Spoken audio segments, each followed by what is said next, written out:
Olá, galera! Tudo bem com vocês? Boa tarde. Espero que estejam todos muito bem e prontos para mais uma aula de história. Agora nós daremos sequência e às aulas de história e na aula de hoje inauguraremos aí um outro capítulo, uma outra sequência didática. Até agora nós já estudamos algumas sequências didáticas. Essa é a sequência didática de número 5, tá?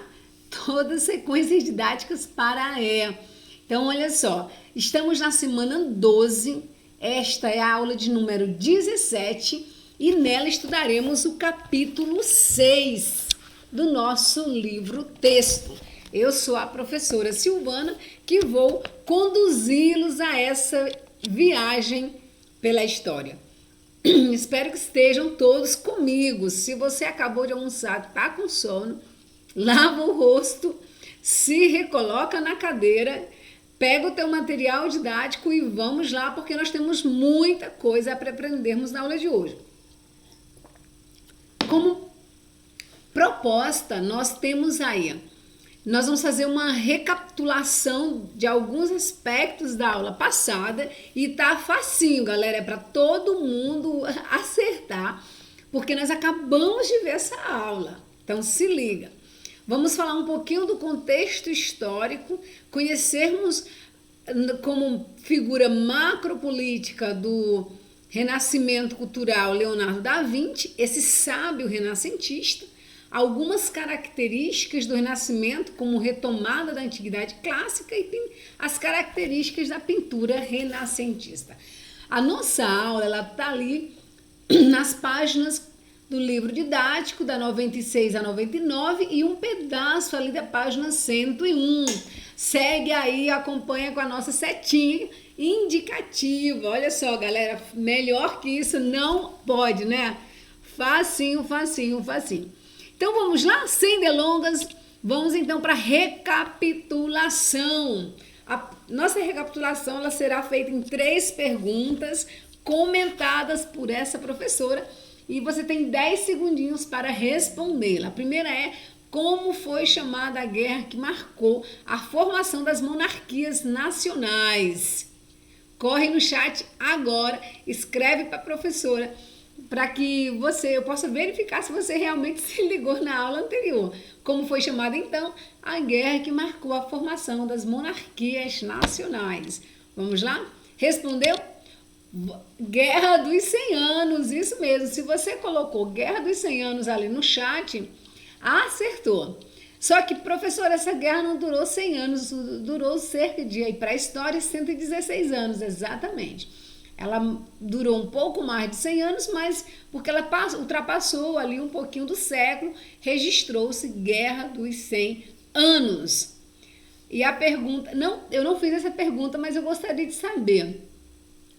Essa guerra, ela foi um conflito armado entre quais países? Entre quais reinos? Corre lá no chat, comenta com a professora quais reinos, né? Travou, né? Entraram nessa guerra. Diz aí para a professora. Se você respondeu França e Inglaterra, perfeito, galera. Muito bem. A França e a Inglaterra entraram nesse conflito armado que durou mais de 100 anos e por diversos motivos, por várias vezes, essa disputa, nessa guerra tão grande, foi paralisada. A próxima pergunta é: cite 2 das crises que marcaram o final da Idade Média. Você se recorda? Não, gente, é para se recordar que nós acabamos de discutir isso. Corre no fórum agora e comenta com essa professora. Com esta professora. Vamos lá? Quais foram? Cite 2, nós citamos várias. Isso mesmo, se você colocou fome e a peste negra, acertou certinho, tranquilo. Você está de parabéns. Lembrando que a fome ela não é resultado da peste negra. Ela vai permanecer durante a peste negra, mas quando a peste negra chega na Europa, os europeus já estavam num estado aí de fome em função de vários foram vários fatores que contribuíram para o aumento da fome. A condição, né, nutricional do homem europeu foi um terreno fértil para a peste negra. Eles estavam, por estarem famintos, estavam imunologicamente fracos. E estando fracos, foram muito mais fáceis ficaram muito menos resistentes à doença, tá? A resistência eles estavam muito fragilizados, estavam pouco resistentes à peste. E aí, como nós discutimos na aula anterior, milhões de europeus morreram com essa pandemia, né? Vamos lá. E a fome, ela se deu por alguns motivos. Diminuição do terreno para agricultura, o clima muito rigoroso, chuvas torrenciais e outros fatores que contribuíram, aumento do custo de vida, diminuição da mão de obra no campo, porque as cidades se fortaleceram com o comércio, com o Oriente, então vai ter todos esses problemas aí relacionados. Então, quando a peste negra chega na Europa, conforme nós já estudamos, esse europeu estava debilitado. Ok, galera? Vamos para a pergunta 3, sem delongas. Como resultado da Guerra dos 100 Anos, a nobreza saiu enfraquecida e a burguesia fortalecida. A afirmação acima é verdadeira ou falsa? O item é todo verdadeiro ou falso? Responde para a professora sim ou não. Se você consegue dizer o porquê, também responda no nosso chat. Vamos lá? Conseguiu? É verdadeiro ou falso? Vamos lá? Isso, o item inteiro é verdadeiro. Por quê? Olha só, acompanha comigo. Do finalzinho da Idade Média, aliás, durante a Idade Média, o cara da vez era o senhor feudal que dividia poderes com o rei. O senhor feudal geralmente era um nobre, porque além de ser nobre, se não fosse nobre, ele seria um religioso, porque a igreja era uma senhora feudal. Então, esse senhor feudal era da nobreza, sendo conde, duque, barão e etc. O rei estava basicamente no mesmo grau aí de poder e hierarquia com os seus nobres, tá? Ele dividia esse poder com a nobreza, uma vez que cada senhor feudal era o cara do feudo, né? O senhor feudal era quem estabelecia as leis, quem decretava aumento de impostos, quem fazia julgamentos e condenava inclusive à morte. O senhor feudal era o cara, tá, galera? Então, enfim, todos os servos, vilões e escravos estavam atrelados ao senhor feudal. O rei era um senhor feudal também, só que numa condição especial de rei. Porém, com a mudança, com o final da Idade Média, aí no período já de declínio, esse rei vai se fortalecendo com o apoio da burguesia, essa classe emergente de comerciantes, artesãos e profissionais liberais. Essa categoria vai se fortalecer, ela vai chegar a ter um momento na história que ela vai ter dinheiro, mas não vai ter privilégio, porque o privilégio na Europa medieval era sanguíneo. E o que eles vão fazer? Vão apoiar as monarquias, vão apoiar os reis. E os reis vão então tirar dos senhores feudais essas atribuições. E aí, nessa nova fase da história que estamos inaugurando hoje, esse rei vai passar a julgar, condenar à morte, vai passar a estabelecer os impostos, estabelecer a própria moeda, etc. Então, a nobreza vai perder a bola da vez e quem vai ficar com a bola da vez será o rei, que se revestirá de uma figura muito mais absolutista, né? Ele é o cara e a burguesia vai apoiá-lo. Então, consequentemente, essa guerra dos 100 anos fortaleceu o poder da burguesia porque financiava o rei e a nobreza saiu empobrecida e desmerecida politicamente. E agora sim, vamos entrar no capítulo 6, Renascimento e Humanismo. Toma uma água, sacode o rosto, se acorda para a vida e vamos entrar. Ok, então chegamos em uma outra fase da história, galera. Para entrarmos nessa nova fase da história, existe um negócio que em história a gente chama de contexto.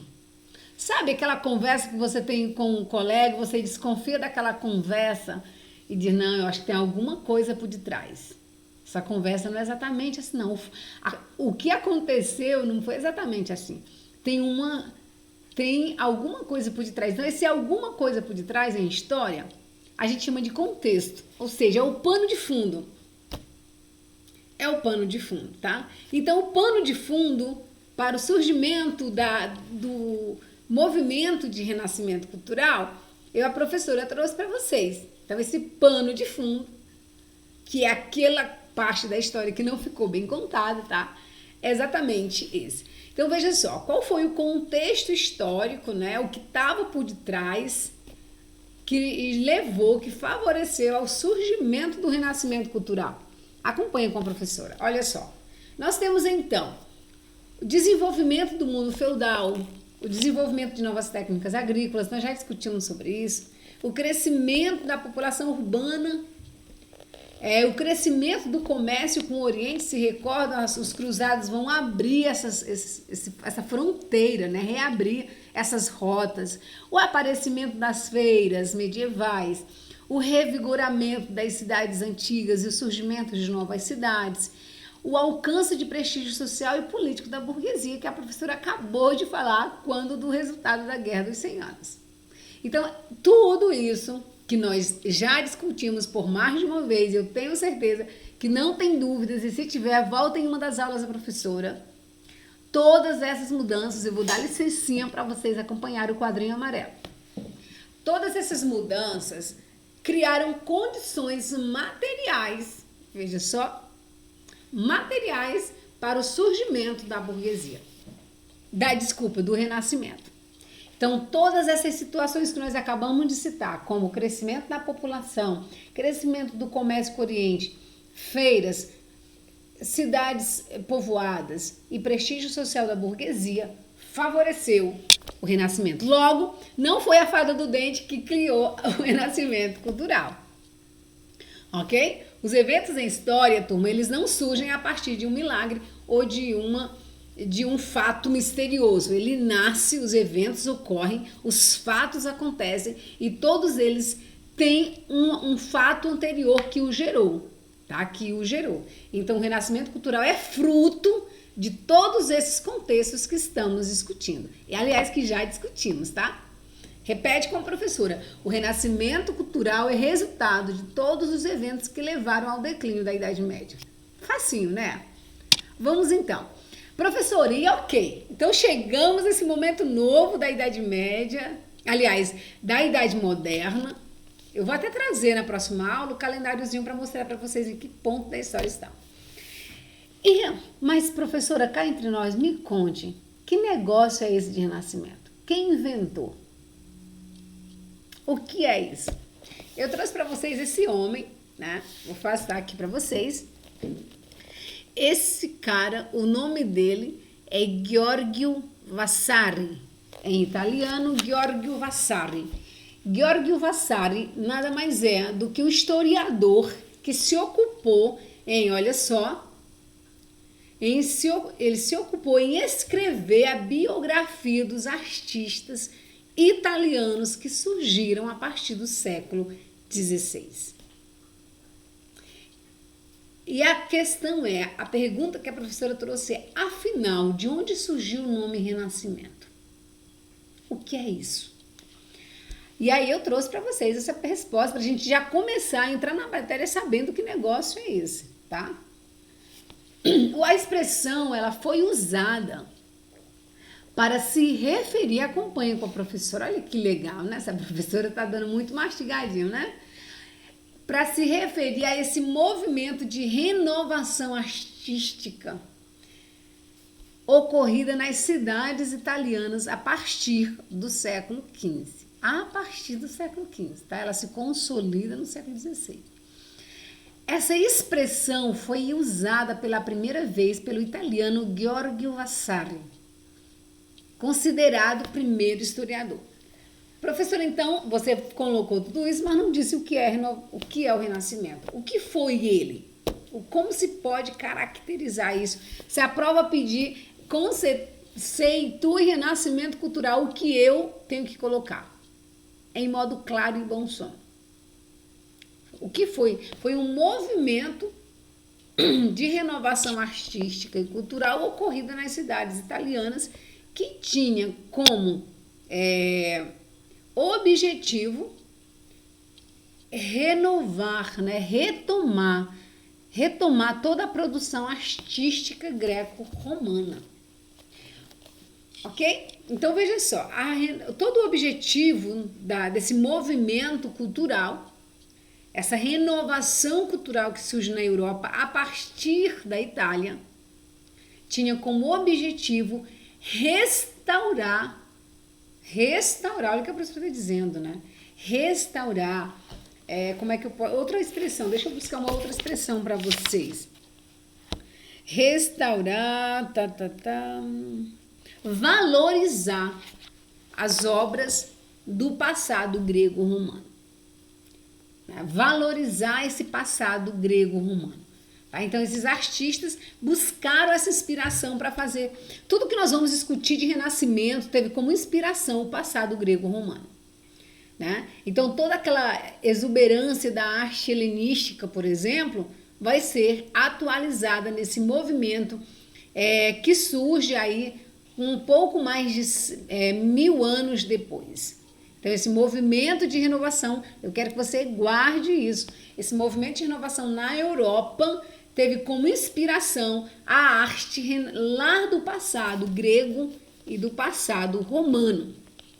Ok, galera, estamos sem dúvidas, vamos avançar. E este é o nosso cara da vez, esse gênio da arte renascentista. La Barbicha. Olha só, quem foi Leonardo da Vinci? Leonardo da Vinci, ele está sendo apresentado no nosso livro didático como o melhor exemplo do sábio renascentista da época.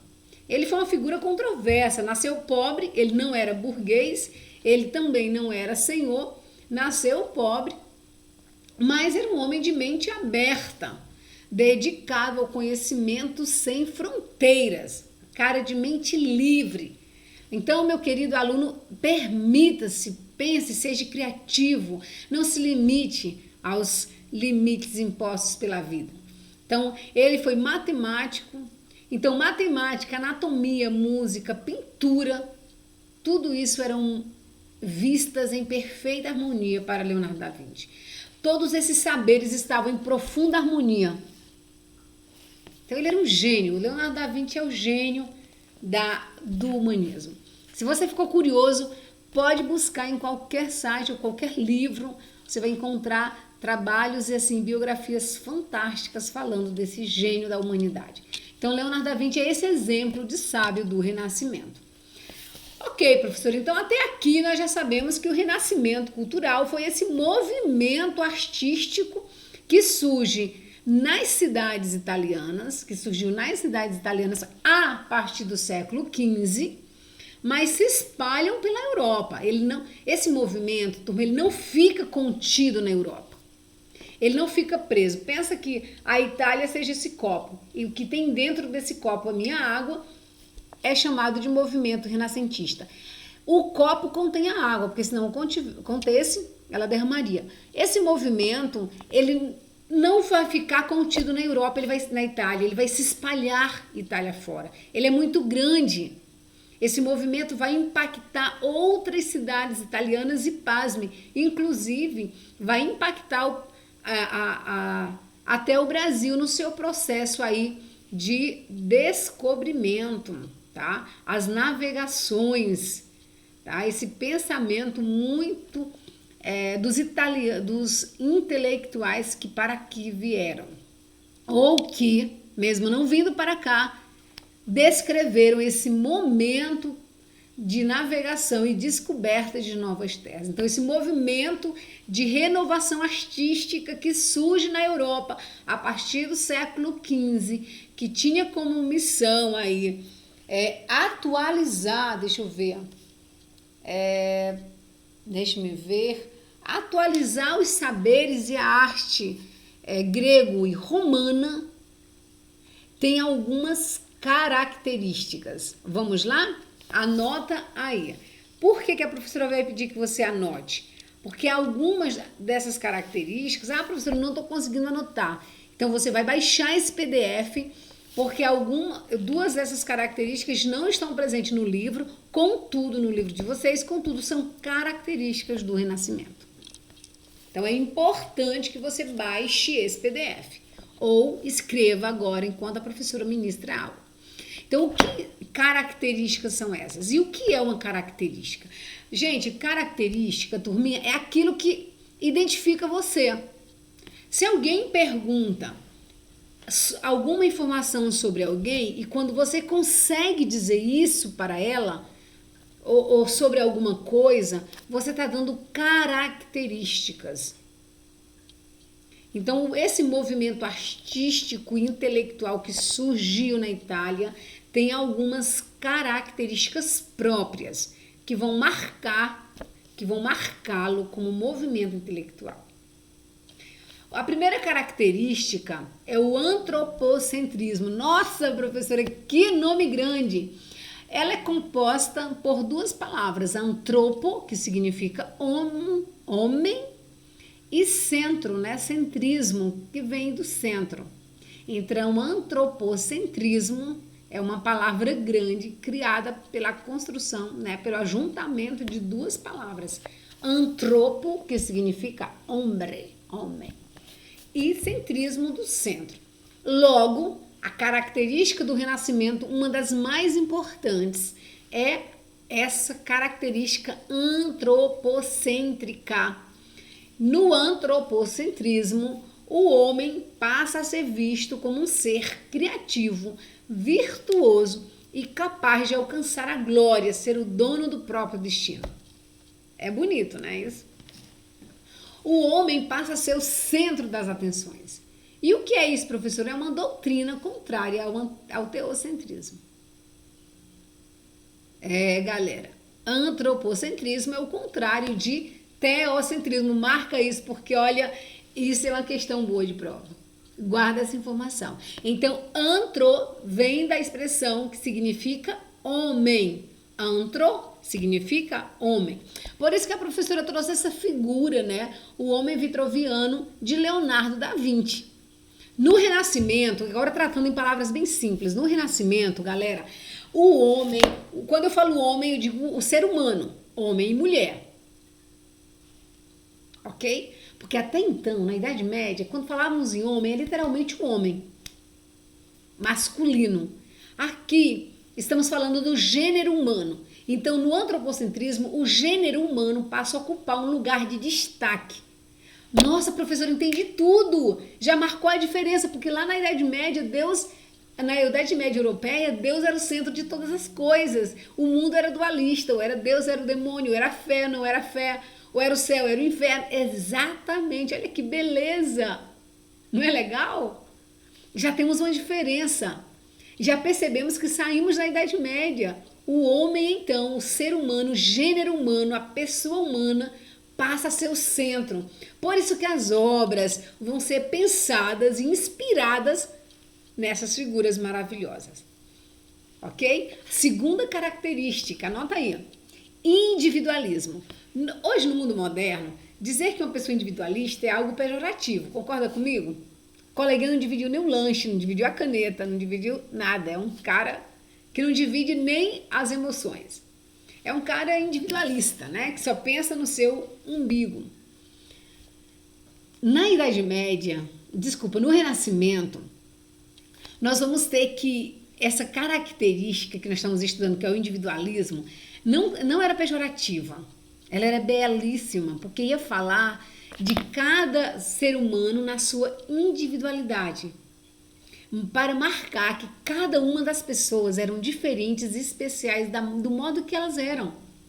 Cada ser humano era um ser único e exclusivo. Olha que beleza! Não é lindo isso? Então veja só, a primeira característica era para mostrar que Deus existe, existe, mas o mundo gira em torno do ser humano.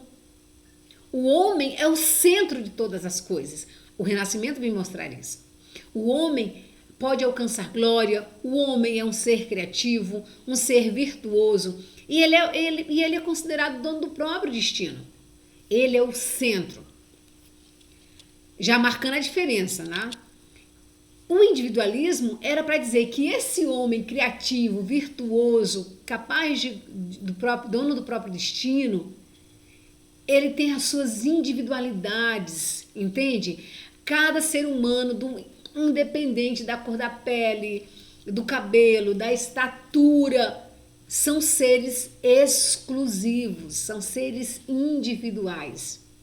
Então essa verdade sobre a individualidade humana, ela foi pensada lá no século XV na Itália, num movimento maravilhoso chamado Renascimento, e ela marcou como uma característica do Renascimento essa individualidade. Por isso que as obras eram tão fortes.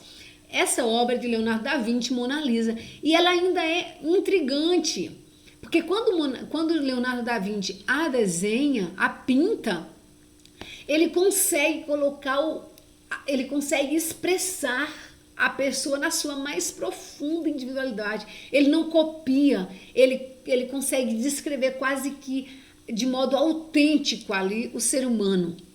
Essa obra ainda é muito incrível. Não só pela técnica do esfumado, mas porque conseguiu retratar. E aí todas as obras do Renascimento, se você for buscá-las, você vai se encantar. E a terceira característica, e essa é muito legal, é como uma nova visão de tempo. Então o Renascimento, ele vai marcar essa nova visão de tempo. E aí nós trouxemos um relógio, vou trazer um sair para vocês verem. Esse relógio é do século XVI, da cidade, numa cidade da Suíça chamada Berna. Então Berna, na cidade da Suíça, no século XVI, construíram esse mega relógio bem no centro da cidade, para marcar qual característica?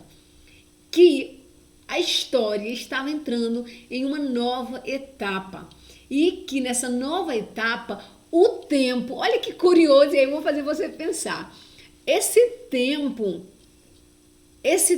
pertence ao homem. Como assim, professora? Vou marcar a diferença. Na Idade Média, durante aqueles 1000 anos que nós estudamos várias vezes, tudo estava atrelado a um conceito chamado teocentrismo, que significa teo, significa Deus. Então Deus era o centro, por isso teocentrismo, de centro. No teocentrismo medieval, Deus era o centro de todas as coisas, inclusive da vida humana, e era senhor do tempo. Por isso que a usura, ou seja, o empréstimo de dinheiro a juros, era considerado pecado, e o cara que emprestasse a juro podia sofrer grandes punições pela Inquisição. Quando nós mudamos de fase, e o Renascimento vai trazer isso, essa nova visão de tempo vai dizer, não, o tempo pertence ao homem e eu posso usar o tempo para o meu próprio bem, inclusive para enriquecer. Logo, para o Renascimento, os tempos pertencendo ao homem, ele pode emprestar dinheiro a juros, ou seja, ele pode praticar o quê? A usura. Isso é comum, aliás, isso seria conveniente ao pensamento italiano, uma vez que a Itália se compõe aí de grandes burgueses, grandes comerciantes. Ficou claro? Mas conseguiu enxergar a diferença entre a Idade Moderna com o Renascimento, aliás, essa nova fase, né, essa nova idade que estamos vivendo, e a Idade Média? Então vamos lá? São características do Renascimento: o antropocentrismo, o individualismo e uma nova visão de tempo. Então essas três são as principais características do Renascimento. E aí eu trouxe o pensador nessa GIF, a professora adora GIFs. Olha só, o cara tá pensando, na nova visão de tempo, o homem pertence a Deus, por isso, na nova visão na visão do homem medieval, o tempo pertence a Deus, por isso era pecado emprestar dinheiro a juros. O que você acha desse raciocínio?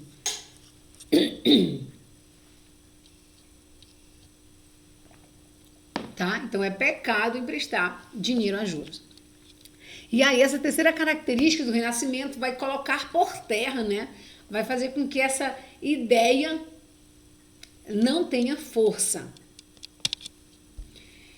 Aí sim, olha que beleza de arte. Essa arte é de Sandro Botticelli, italiano. O Nascimento de Vênus é a tradução dessa obra. Ok? Então nós estamos já se encaminhando para o finalzinho de nossa aula, querendo nos lembrar que 3 foram as características do movimento e agora nós vamos estudar uma outra característica que são as características da pintura. É diferente, tá, galera? Se liga nas diferenças. E essa figura maravilhosa, essa pintura magnífica é do famosíssimo Sandro Botticelli, italiano. E a primeira característica é que, lembra que eu falei no início que esses caras buscaram atualizar as obras dos artistas gregos e romanos? Muito bem. Então, a primeira característica dessa pintura era exatamente o resgate dessa arte grega e romana. Os artistas do Renascimento, eles se inspiraram e adotaram critérios de beleza gregos. Daí a atenção dada à anatomia humana. Veja essa imagem, turma. Não, olha comigo. Olha, se encanta, porque a professora se empolga, né? A professora está empolgadíssima porque é perfeito demais. Essa inspiração, ela é grega, ela é romana.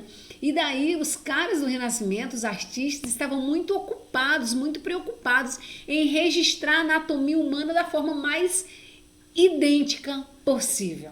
É perfeito. É perfeito. Confessa com a professora, abre teu coração para mim, abre teu corre.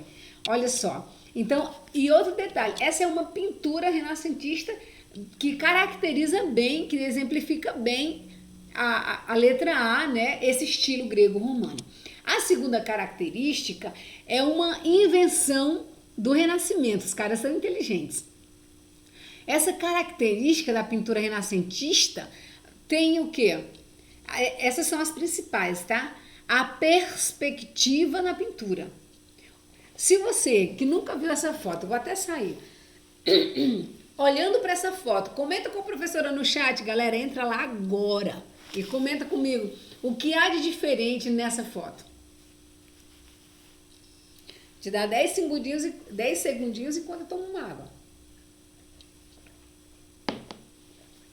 Muito bem, a dimensão de perspectiva. Olha só, acompanha aqui.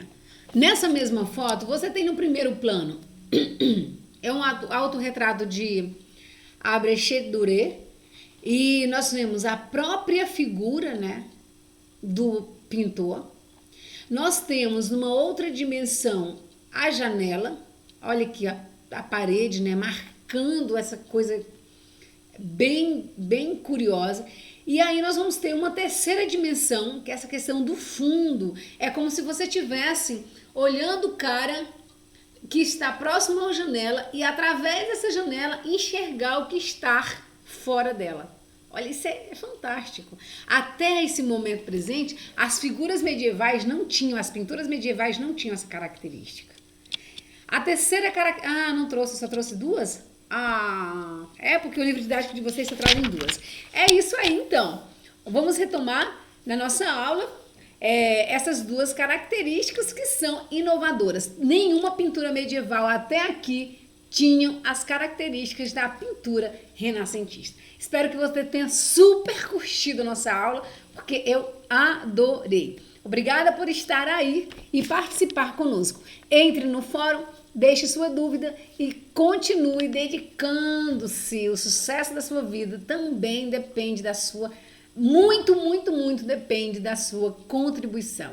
Então, mesmo os tempos sendo difíceis com a pandemia, renova a tua fé na vida, nas pessoas, na humanidade, em Deus, no que você acreditar, mas não deixe a bola quicando.